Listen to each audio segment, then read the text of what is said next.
샬롬, 갈매기의 꿈 두 번째. 챙은 경고도 없이 사라졌다가 눈 깜짝할 사이에 15m쯤 떨어진 물가에 나타났다.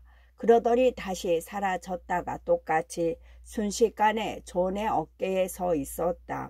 족장이 말했다. 재미있지? 존은 넋이 나갔다. 천국에 대해 묻는 것도 잊어버렸다. 어떻게 그렇게 하는 겁니까? 그렇게 하면 어떤 느낌이 듭니까? 족장께서는 얼마나 멀리 가실 수 있습니까? 족장이 대답했다. 어디든 언제든 가고 싶은 곳에 갈 수 있네. 나는 어느 곳이든 언제든 생각이 나는 대로 다녔지.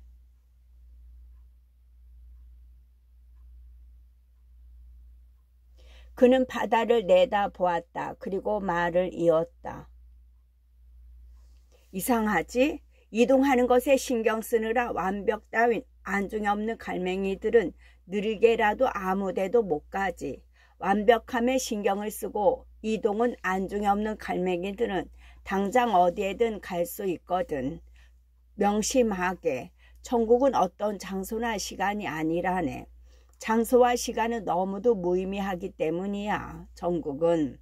제게 그렇게 나는 법을 가르쳐 주실 수 있습니까? 갈매기 존은 알려지지 않은 또 다른 것을 정복한다는데 몸이 떨렸다. 물론이네. 자네가 배우고 싶다면. 배우고 싶습니다. 언제 시작할 수 있습니까? 당장이라도 시작할 수 있네. 자네가 그러고 싶다면. 그렇게 나는 법을 배우고 싶습니다. 무엇을 해야 하는지 말씀해 주십시오. 존이 말했다. 그의 눈에 묘한 빛이 번뜩였다. 챙은 느릿느릿 말하면서 그보다 젊은 갈매기를 아주 찬찬히 바라보았다. 생각만큼 빨리 날려거든. 어디든 가려거든. 자네가 이미 도착했다는 것을 아는 것에서 시작해야 하네. 생각만큼 빨리 날려거든. 어디든 가려거든. 자네가 이미 도착했다는 것을 아는 것에서 시작해야 하네.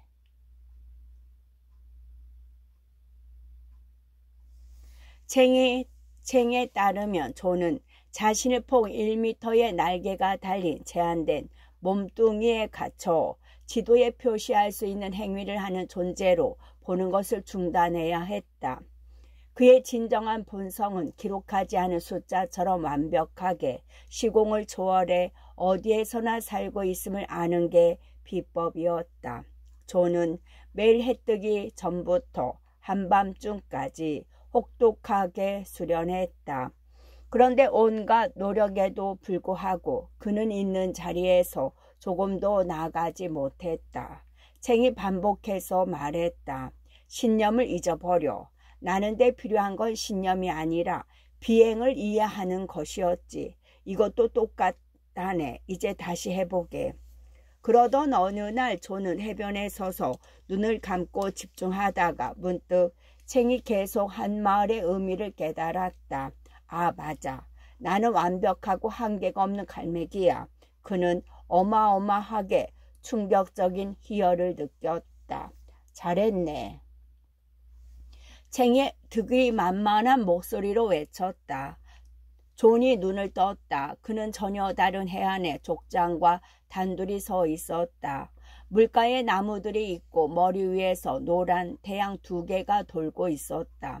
마침내 깨달음을 얻었군. 하지만 마음을 다스리는 부분은 좀 가다듬어야. 존은 어리둥절했다. 여기가 어딥니까? 족장은 낯선 주변이 아무렇지도 않은 듯 그 질문을 넘겼다. 우린 초록색 하늘과 별 2개가 태양인 어느 행성에 있나 보군. 존은 기뻐서 소리를 질렀다. 지상을 떠난 후 처음 내는 소리였다. 된다. 당연히 되지. 존, 자신이 무엇을 하고 있는지 알고 있을 때는 언제나 된다네. 이제 마음을 다스리는 것에 대해서. 자신이 무엇을 하고 있는지 알고 있을 때는 언제나 된다네. 그들이 돌아갈 즈음 날이 어두웠다. 다른 갈매기들은 경외심을 담은 금빛 눈으로 존을 바라보았다. 그들은 그가 오랫동안 꼼짝 않고 있다가 사라지는 것을 지켜봤었다. 존은 갈매기들의 축하를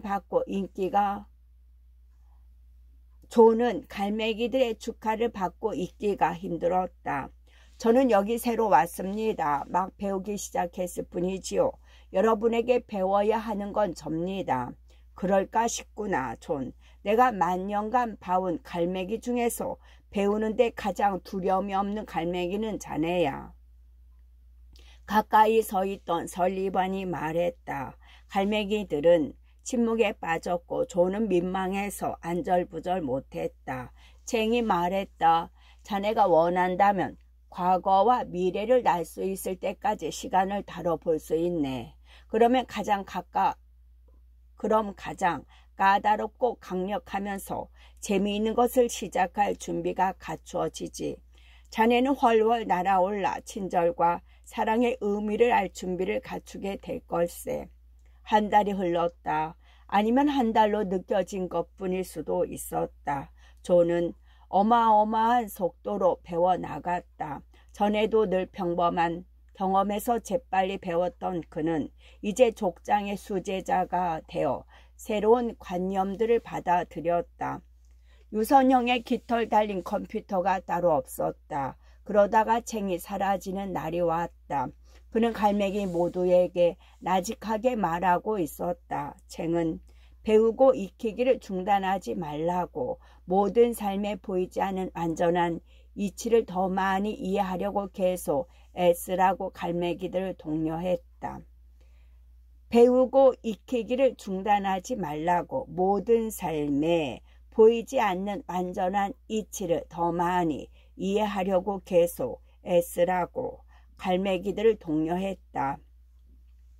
그가 말하는 동안 깃털이 점점 더 환해지더니 마침내 너무 눈부셔 어느 갈매기도 그를 쳐다볼 수 없었다. 존, 계속 사랑을 연마하게. 그게 쟁이 남긴 마지막 말이었다. 계속 사랑을 연마하게. 갈매기들이 다시 앞을 볼 수 있게 되었을 때 쟁은 거기 없었다. 하루하루 흐르면서 존은 자기도 모르게 반복해서 떠나온 지상을 떠올렸다. 그곳에 있을 때 이곳에서 아는 것의 10분의 1이라도 100분의 1이라도 알았더라면 삶은 얼마나 더 의미 있었을까. 그는 모래밭에 서서 의문에 빠져들었다. 비행의 의미를 배에서 나오는 부스러기나 먹으러 가는 수단 이상으로 보고 자신의 한계를 깨려고 애쓰는 갈매기가 있을까. 어쩌면 부족 앞에서 진실을 말한 탓에 추방된 갈매기가 있을지도 몰랐다. 존은 친절에 대해 배운 것을 수련하고 사랑의 본질을 알려고 노력할수록 더욱 지상에 돌아가고 싶어졌다. 외로운 과거를 보냈지만 갈매기 존은 타고난 선생이었고 제 힘으로 진실을 터득할 기회를 구하는 갈매기에게 그가 아는 진실을 알려주는 것이 존이 사랑을 펼치는 방식이었다. 존은 타고난 선생이었고 제 힘으로 진실을 터득할 기회를 구하는 갈매기에게 그가 아는 진실을 알려주는 것이 존이 사랑을 펼치는 방식이었다. 이제 생각으로 나는 법을 익혀서 다른 갈매기들에게 전수해주는 설리번은 염려했다. 존, 예전에 너는 추방자였다. 왜 이전 생에 어느 갈매기가 이제 와서 네 말에 귀를 기울일 거라고 생각하지?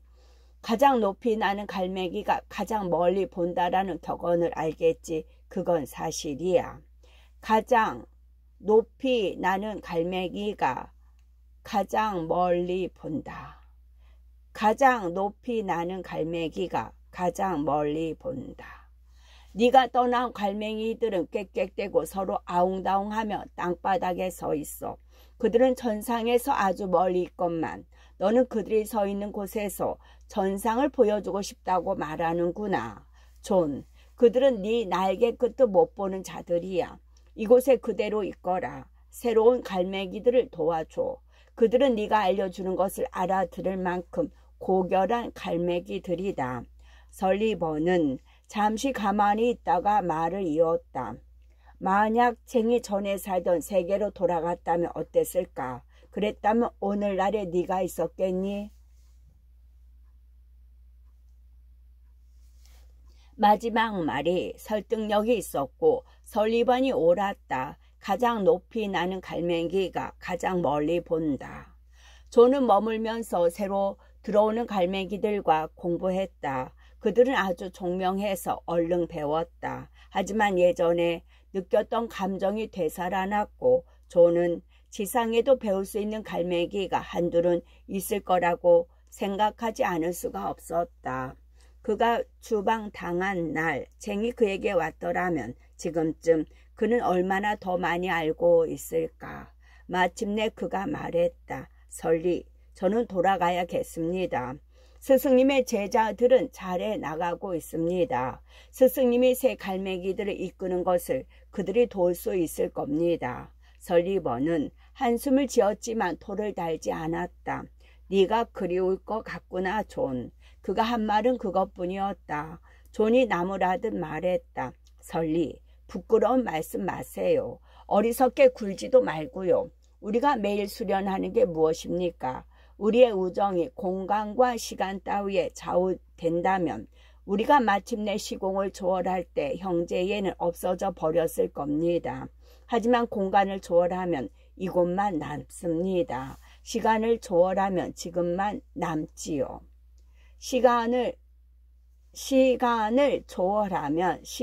초월하면 지금만 남습니다.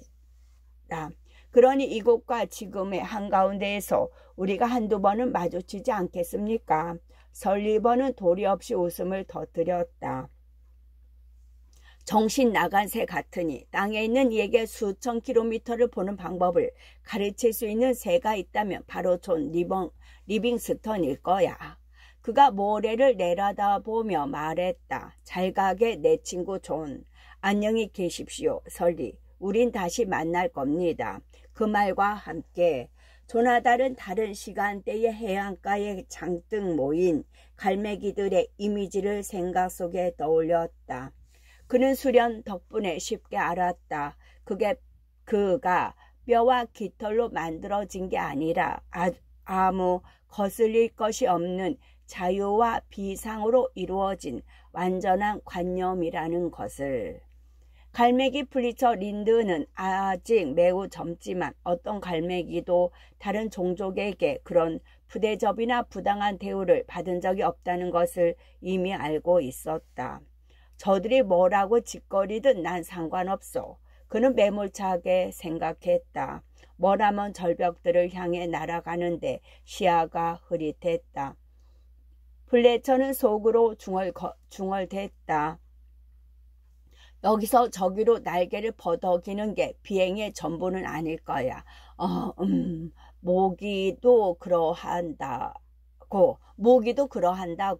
재미삼아 족장 갈매기 주위에서 가볍게 배럴 회전을 한번 했는데 추방자가 대단히. 배럴 회전은 수평으로 나선형을 그리는 횡전 비행을 말합니다. 저들은 눈이라도 먼 거야? 안 보이는 거야? 우리가 정말로 나는 법을 배우면 어떤 영광을 누릴지 생각 못하는 거야? 저들이 어떻게 생각하든 난 상관없어. 나는 게 뭔지 똑똑히 보여줄 거야. 저들이 원하는 게 그거라면 난 순수한 주방자가 될 거야. 그리고 진짜 후회하게 만들어주지. 그의 머릿속에서 목소리가 흘러나왔고 아주 부드러운 소리였지만 플래처는 화들짝 놀라서 공중에서 움찔하고 멈칫댔다. 그들에게 심하게 굴지 말거라, 플래처. 너를 추방하면서 그들은 스스로를 아프게 했을 뿐이다. 그리고 어느 날 그들은 그것을 깨닫게 될 테고 어느 날엔간 그들은 네가 아는 것을 알게 되겠지. 그들을 용서하고 그들이 깨우치게 도와주거라. 오른쪽 날개 끝 바로 옆에서 세상에서 가장 눈부신 흰 갈매기가 날고 있었다. 그 갈매기는 깃털 하나 움직이지 않고도 플래처의 최고 속력에 가까운 빠르기로 힘들이지 않고 쑥 움직였다. 순간적으로 젊은 새는 혼돈에 휩싸였다. 무슨 일이 벌어지는 거야? 내가 미친 거야? 내가 죽었나? 이게 뭐지? 그의 가슴속에서 낮고 잔잔한 목소리가 계속 울리며 대답을 재건했다. 플래처 린드, 그대는 날고 싶은가? 네, 날고 싶어요. 플래처 린드, 부족을 용서하고 배워서 어느 날 그들에게 돌아가 그들이 이해하도록 돕기 위해 애쓸 만큼 날고 싶은가? 이 장엄하고 능수능란한 존재에게 거짓말을 할 수는 없었다. 플래처처럼 잘난 체하거나 상처받은 새라도 그럴 수는 없었다. 그렇습니다. 젊은 새가 조용히 대답했다. 그랬다면 플래처, 수평 비행부터 시작해보자. 빛나는 존재가 그에게 말했다. 다정다감한 목소리였다.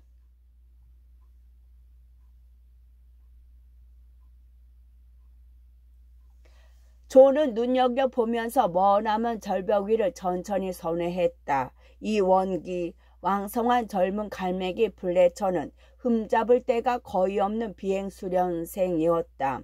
공중에서 강하고 가볍고 민첩했지만 훨씬 더 중요한 것은 그가 비행을 배우려는 불타는 욕구를 가진 점이었다.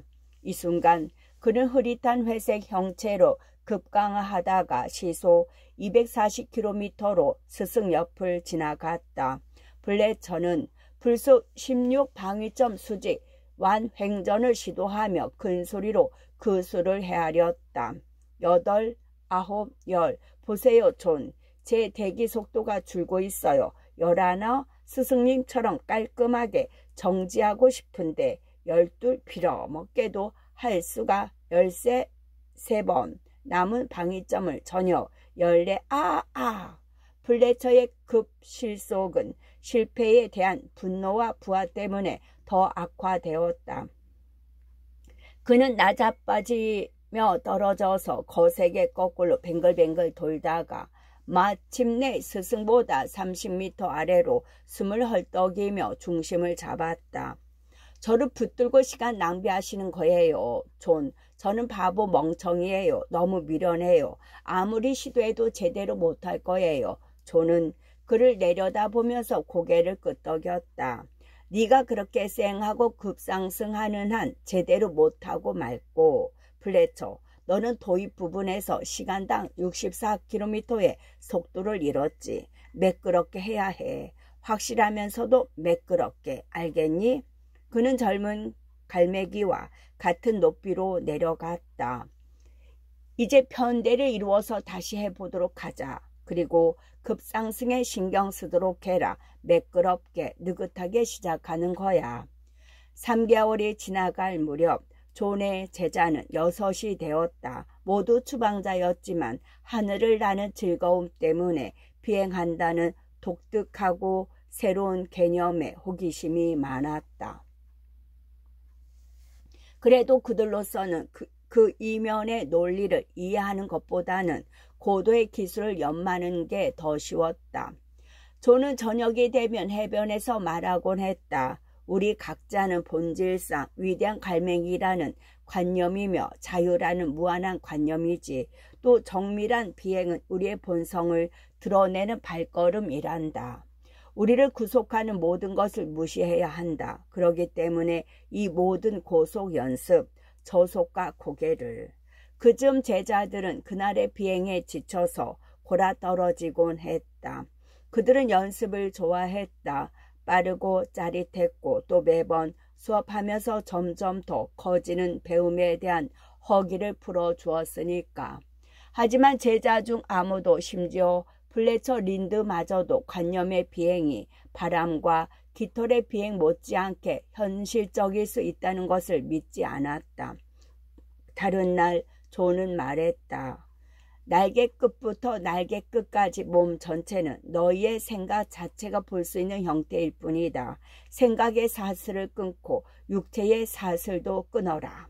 하지만 그가 어떻게 말하더라도 재미난 이야기로만 들렸고 제자들에게는 그보다 잠이 더 필요했다. 겨우 한 달 지났을 때 존은 부족에게 돌아갈 때가 되었다고 말했다. 헨리 켈빈이 말했다. 저희는 준비가 되지 않았습니다. 저희는 환영받지 못합니다. 추방당한 걸요. 환영받지 못하는 곳에 밀고 들어갈 수는 없지 않나요? 우리는 원하는 곳에 갈 수 있고 원하는 대로 될 자유가 있다. 존은 대답한 후 모래사장에서 떠올라 갈매기 부족의 주거지인 동쪽으로 향했다. 제자들 사이에 짧은 고민이 있었다. 추방자는 돌아가지 않는 법이 부족의 법이었고 만년의 세월 동안 누구도 부족의 법을 어긴 적이 없었다. 법은 머물라 했고 존은 가라고 했다. 이쯤 그는 바다 위로 1.5km 남짓 날아가고 있었다. 그들이 더 시간을 끌면 스승은 혼자서 적대적인 부족과 대면할 터였다. 우리가 부족의 일원도 아닌데 법을 지킬 필요가 없지 않나. 게다가 싸움이라도 벌어지면 우리가 여기보다 거기 있는 게 한결 도움이 될 거야. 플래처가 좀 소심하게 말했다.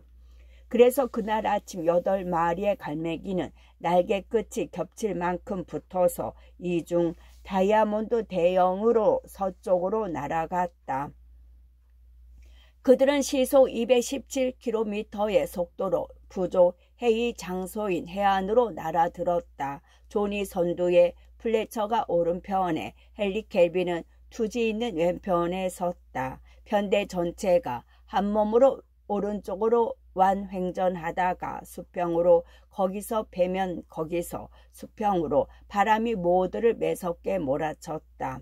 편대가 거대한 칼이 되어 갈매기 부족의 꽥꽥깍깍하는 일상적인 소리를 베어버린 듯 조용했고 8,000개의 눈이 깜빡임 하나 없이 바라보았다.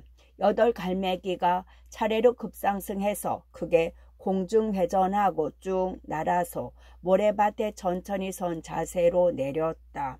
그런 다음 이것이 일상사라도 되는 듯 존이 비행에 대해 평하기 시작했다. 그가 쓴 웃음을 지으면서 말했다. 먼저 너희 모두 합류하는데 조금 늦었다. 갈매기 부족 위로 번개가 내리친 것 같았다. 저들은 주방자들이야. 그런데 돌아오다니 또 이건 있을 수 없는 일이야. 싸울 줄 알았던 플래처의 예상은 갈매기들의 혼돈 속에 녹아버렸다. 젊은 갈매기 몇몇이 중얼댔다. 확실하네. 맞아, 저들은 추방자야. 그런데 오라, 어디서 저런 비행을 배웠을까? 족장의 지침이 부족에게 전달되기까지 1시간 가까이 걸렸다. 그들을 무시하라. 추방자와 말을 나누는 갈매기는 추방될 것이다. 추방자를 구경하는 갈매기는 부족의 법을 어기는 것이다. 그 순간부터 잿빛 깃털투성이의 갈매기들은 등을 돌렸지만 존은 의식하지 않는 듯했다. 그는 부족의 해변 바로 위에서 수업을 진행했고 능력의 한계를 뛰어넘으라고 처음으로 제자들을 독려하기 시작했다. 그가 하늘에서 소리쳤다. 마틴, 너는 저속 비행을 안다고 말했지. 그걸 증명하기 전까지는 아는 것이 아니다. 날아라.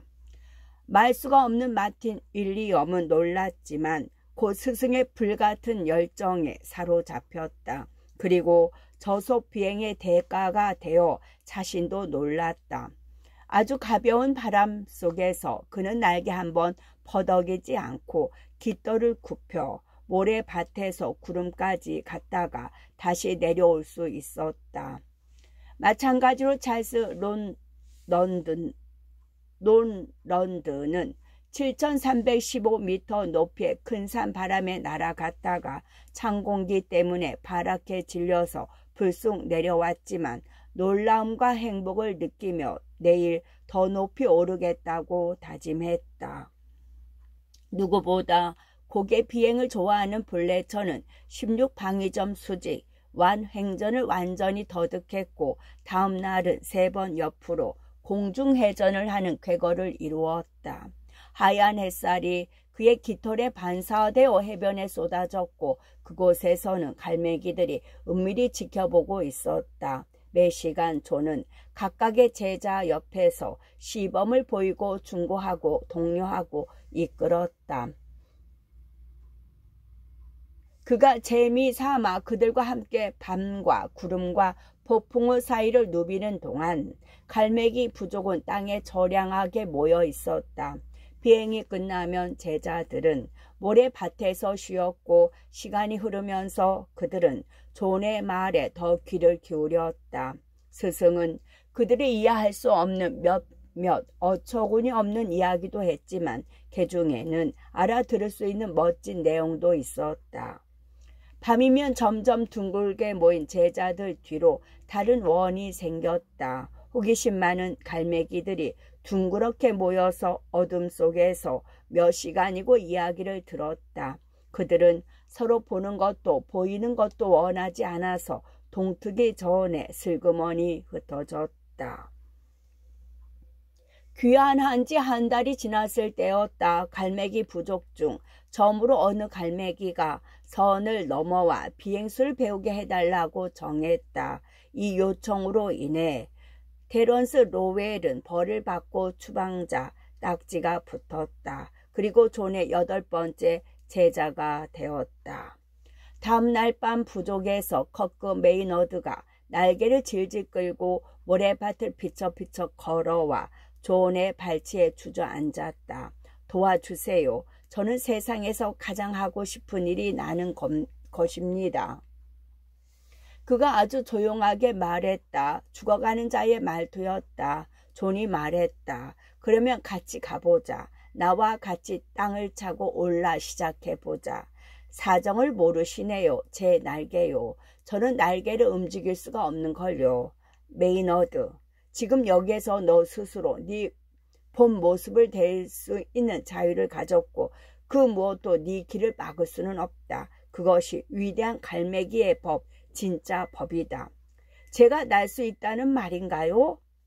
나는 네가 자유롭다고 말하는 것이다. 그러자 커크 메이너드는 존처럼 간단하고 재빨리 수월하게 날개를 펴고 어두운 밤하늘로 떠올랐다. 그가 150m 상공에서 있는 힘껏 외치는 소리에 부족의 갈매기들이 잠에서 깼다. 나는 날 수 있다. 잘 들어. 나는 날 수 있다고. 해 뜰 무렵 1000마리에 가까운 새들이 제자들 뒤쪽에 서서 호기심 어린 눈초리로 메이너드를 보고 있었다. 그들은 남의 눈 따위는 의식하지 않고 갈매기 존의 말을 이해하려고 애쓰며 경청했다. 존은 아주 단순한 것들에 대해 말했다. 갈매기가 비행하는 것이 옳다는 거, 자유가 존재의 본성이라는 거, 그 자유를 막아서는 것은 무엇이든 무시해야 한다는 것, 그게 의식이든 미신이든 어떤 형태의 제약이든. 무리 중 누군가가 말했다. 자유가 존재의 본성이라는 것, 자유가 존재의 본성이라는 것. 부족의 법이라고 해도 무시하라는 겁니까? 존이 대답했다. 단 하나의 진실한 법은 자유로 이어지는 법이다. 다른 법은 없다. 다른 갈매기가 말했다. 어떻게 저희가 당신처럼 날 것이라고 기대하십니까? 당신은 특별하고 재능이 있고 성스러운 태요. 다른 새들보다 위에 계시지 않습니까? 플래처를 보라. 로웰을, 찰스 롤런드를, 주디 리를. 그들 역시 특별하고 재능이 있고 성스러운가? 그대들보다 나을 게 없으며 나보다 나을 게 없다. 유일하게 다른 점은 딱 하나의 차이는 그들은 본디 자기가 누구인지 이해하기 시작했고 그것을 수행하기 시작했다는 것뿐이다. 유일하게 다른 점은 딱 하나의 차이는 그들은 본디 자기가 누구인지 이해하기 시작했고 그것을 수행하기 시작했다는 것뿐이다. 블레처를 제외한 제자들은 불편해서 자리를 비켰다. 그들은 자신들이 그것을 하고 있다는 것을 미처 깨닫지 못했다. 나날이 무리가 커져갔다. 그들은 와서 질문하고 숭배하고 조롱했다. 갈매기들 사이에 스승님이 위대한 갈매기의 아들이 아닌가라는 말이 돌고 있습니다. 어느 아침 상급 속도 수련을 마친 후 플래처가 말했다. 그가 덧붙였다. 그리고 스승님이 천년 앞서 오셨다고요. 존은 한숨을 쉬었다. 오해받는 대가라는 생각이 들었다. 대중은 툭하면 악마라거나 신이라고 부른다. 너는 어떻게 생각하느냐 플래처. 우리가 천년 앞서 와 있느냐. 긴 침묵이 흘렀다.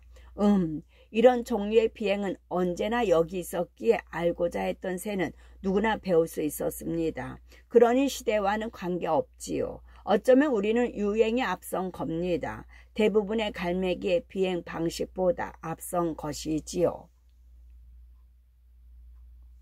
그럴듯하구나. 시대를 앞선다는 것보다는 한결 낫군. 존이 몸을 굴려 한동안 배면으로 활공하면서 중얼댔다. 딱 일주일 후에 일어난 일이었다. 플래처는 신입 수련생들에게 고속 비행의 기본 사항들에 대해 모범을 보이는 중이었다. 그가 막 2130m에서 급강하해서 수평 비행으로 들어갈 때 해변 바로 위에서 길쭉한 회색 줄이 번쩍했다. 첫 비행에 나선 아기 새가 어미를 부르면서 플래처 앞으로 곧장 날아들었다. 순식간에 플래처는 어린 새알을 피하려고 시속 320km에서 급히 왼쪽으로 방향을 전환하다가 단단한 화강암 절벽을 들이받았다. 그에게는 바위가 다른 세상으로 들어가는 단단한 대문이라도 되는 것 같았다. 바위에 부딪히면서 두려움과 충격이 밀려들고 캄캄해지더니 그는 이상하기 짝이 없는 하늘 위로 떠가고 있었다. 망각, 기억, 망각, 두려움과 슬픔, 그리고 아쉬움, 지독한 아쉬움. 처음 존 리빙스턴을 만난 날처럼 목소리가 플래처에게 다가왔다. 플래처, 순서대로 인내하며 한계들을 극복하려 애쓰는 게 비법이란다. 계획상으로는 조금 더 지나서야 바위를 뚫고 날아가는 법을 익히는 것이었지. 순서대로 인내하며 한계들을 극복하려 애쓰는 것이 비법이란다. 위대한 갈매기 아들이라고 하지. 그의 스승이 몸이 건조하게 말했다. 여기서 뭐 하시는 겁니까? 절벽인데 제가 죽은 거 아니었습니까? 아, 플래처, 정신 차려라. 생각을 해보거라. 네가 지금 나와 대화를 하고 있다면 분명히 너 죽은 것이 아니겠지. 그렇지 않겠느냐? 네가 했던 일은 의식의 수준을 좀 급하게 바꾼 것이야. 이제 네 선택에 달력이 있다. 너는 이곳에 머물면서 이 수준에서 수련할 수도 있고, 그런데 이 수준은 네가 떠나온 단계보다 훨씬 높단다. 아니면 돌아가서 계속 갈매기들과 공부할 수도 있다. 족장들은 사고가 벌어질 것이라고 예상했는데 네가 워낙 기대에 잘 부응해서 놀라고 있다. 당연히 저는 갈매기들에게 돌아가고 싶습니다. 새로 들어온 수련생들과 막 시작할 참인걸요. 좋아, 플래처. 몸은 다름 아닌 생각 그 자체래. 몸은 다름 아닌 생각 그 자체라고 말했던 걸 기억하지? 플래처는 고개를 저으면서 날개를 펴고 눈을 떴다. 절벽 아래에 갈매기들이 모두 모여 그를 에워싸고 있었다. 플래처가 처음 움직이자 무리 속에서 어마어마한 꽥꽥끽끽 소리가 터져 나왔다. 그가 살았다. 죽었는데 살아있다. 날개 끝으로 건드렸어. 목숨을 살려냈다고. 위대한 갈매기의 아들이. 아니야. 그가 아니라고 하잖아. 그는 악마야. 악마. 우리 부족을 멸망시키려고 온 거야. 그곳에 모인 4,000마리의 갈매기는 방금 벌어진 일이 두려웠고 악마라는 외침이 바다의 태풍처럼 무리를 휩쓸고 지나갔다. 눈알을 번떡이면서 부리를 내미 갈매기들이 죽이려고 다가들었다. 물었다. 우리가 떠나는 게 더 낫겠지, 플래처? 존이 물었다. 그렇게 할 수 있다면 그다지 반대하지는 않겠습니다만. 곧 둘은 무리로부터 1km 떨어진 곳에 서 있었고 황량한 하늘에 번뜩이는 불이들이 촘촘히 보였다. 존이 말했다. 어떤 새에게 그가 자유롭다고 잠시 수련에 힘쓰면 그것을 스스로 증명할 수 있다고 설득하는 일이 왜 세상에서 가장 어려울까? 왜 이리도 힘이 들까? 플래처는 장소가 변한 데에 놀라 여전히 눈을 깜빡였다. 어떻게 하신 겁니까? 어떻게 우리가 여기 왔지요? 넌 무리에서 빠져나오고 싶다고 말했지. 그렇지 않은가? 그렇지요. 하지만 어떻게?